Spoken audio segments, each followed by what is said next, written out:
Next question. ठीक है, और हम मतलब यहाँ पे जितने भी हमने पॉलिनोमियल टॉपिक लिया है, पॉलिनोमियल टॉपिक के एमसीक्यू ले रहा हूँ। Each MCQ is different from other. हर एमसीक्यू एक दूसरे से डिफरेंट है, सभी में डिफरेंट अप्रोच है, डिफरेंट कॉन्सेप्ट और डिफरेंट टॉपिक यूज हो रहा है। These are most important.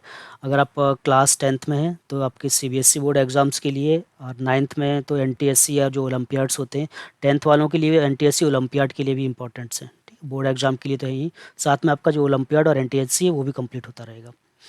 तो क्वेश्चन स्टार्ट करते हैं। क्या गिवन है यहाँ पे? द पॉलिनोमियल, ये given the polynomial A x cube plus 3x square minus 3 and 2x cube minus 5x plus A when divided by x minus A, sorry x minus 4। मतलब एक polynomial आपका ये है, दूसरा पॉलिनोमियल ये है। दोनों पॉलिनोमियल को आप x माइनस 4 से डिवाइड करते हो, leave remainder R1 and R2। ठीक है, तो आप इसका मीनिंग क्या है पहले इसको समझते हैं कि रिमाइंडर एक्चुअली में होता क्या है। जैसे ये यहाँ पे कोई एक्सप्रेशन गिवन है x माइनस ए, और आपके पास पी एक्स क्या है, पॉलिनोमियल है। अब x माइनस ए से पी एक्स को आप डिवाइड करोगे तो आपका जो रिमाइंडर आएगा, ये रिमाइंडर थ्योरम है, remainder theorem and factor theorem 9th class में। तो रिमाइंडर कितना आएगा, पी ऑफ ए आता है। ये कॉन्सेप्ट है। मतलब पी एक्स आपके पास पॉलिनोमियल है, एक्स माइनस ए कोई एक्सप्रेशन है, इससे आपको पी एक्स को डिवाइड करना है, तो रिमाइंडर कितना आएगा, पी ए। वो कैसे आया, एक्स माइनस ए को आपने जीरो रखा, वहाँ से एक्स इक्वल टू कितना आया, ए आया, और वो यहाँ रख दिया। सेम प्रोसेस से आपके पास जो डिफरेंट पॉलिनोमियल है, तो आप इसको, एक तो पॉलिनोमियल हो गया आपका F X A X Q plus 3x square minus 3, और दूसरा पॉलिनोमियल उसको जी एक्स सेलेक्ट कर लो। जी एक्स इक्वल टू, इसको हटा देते हैं यहाँ पे, तो स्पेस आपके लिए जनरेट हो जाएगा। मतलब ऐसा इसलिए कर रहे हैं, तो स्क्रॉल करके भी कर सकते हैं, सो दैट कि जो क्वेश्चन है वो आपके साथ स्क्रीन पर बना रहे हैं, तो थोड़ी क्लियरिटी और अच्छी से हो जाती है। जी एक्स कितना है, 2x क्यूब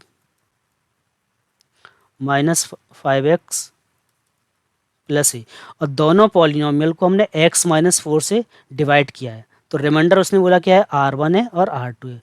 मतलब इस केस में अगर fx को डिवाइड करोगे तो रिमाइंडर R1 आएगा, gx को डिवाइड करोगे तो रिमाइंडर क्या आएगा, R2। मतलब जो भी रिमाइंडर आया उसको R1 R2 बोल दिया। तो यहाँ से इसको आप डिवाइड करोगे, किसको, x माइनस 4 को किससे डिवाइड कर रहे हो, fx से। अभी हमने डिस्कस किया हुआ है, तो आपका रिमाइंडर कितना हो जाएगा, f4। 4 पुट कर दो, a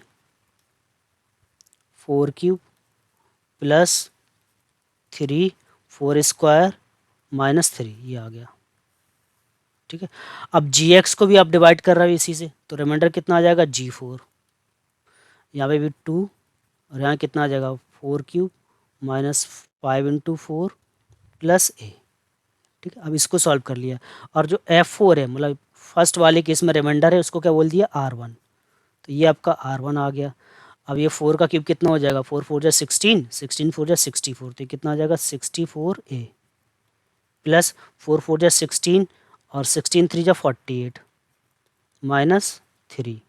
तो आपका जो R1 आ रहा है, R1 कितना हो गया, 64A प्लस 45, ये R1 आ गया। सिमिलरली इसको क्या बोला हुआ है, R2 बोला है, तो इसको सॉल्व कर लो। 16 4 ये कितना हो गया, 4 4 जा 16, और 16 4 जा 64, 64 इंटू 2, तो ये कितना हो गया, 128, 128 आया। ठीक है, यहाँ पे तो 4 ए था, तो 64A आ गया, माइनस यहाँ पे कितना हो गया, 20 प्लस ए। तो आपका जो R2 आ रहा है, R2 कितना आ रहा है, 128 माइनस 20 कितना हो जाएगा, 108 प्लस ए, ये R2 आ गया।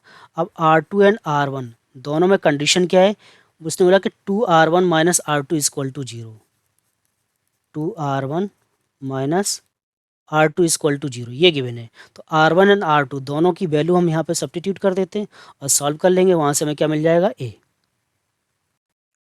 चलिए अभी यहाँ पे इसकी वैल्यू सब्स्टिट्यूट कर लेते हैं, और वैल्यू सब्स्टिट्यूट करके इसको सॉल्व कर लेते हैं। तो ये कितना हो जाएगा, 2, R1 कितना है, ये 64A plus 45 minus R2, R2 कितना है, 108 प्लस ए इक्वल टू 0। अब इसको सॉल्व कर लेते हैं। ठीक है, तो ये 2 से मल्टीप्लाई कर लो, ये कितना हो जाएगा, 8, और यहाँ पे 128A आ गया, प्लस कितना आ गया, 90, कितना आया, 90 माइनस 108 और माइनस ए इक्वल टू कितना आया 0। तो ये 128 ए है और यहाँ पे ए है, तो कितना हो जाएगा 127 ए, ये हो गया।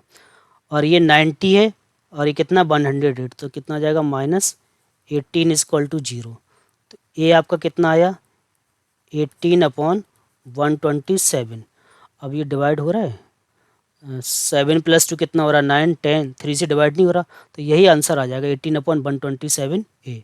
तो कौन सा ऑप्शन हो जाएगा आपका B, option B is the correct. Okay, and one more thing, जैसे मैंने स्टार्टिंग में भी बोला हुआ, अगर आपने चैनल सब्सक्राइब नहीं किया तो प्लीज़ सब्सक्राइब करें सो दैट आपको वीडियोज ऑन टाइम पर मिलते रहे। ओके, अब नेक्स्ट वीडियो में नेक्स्ट एग्जाम्पल्स लेते हैं।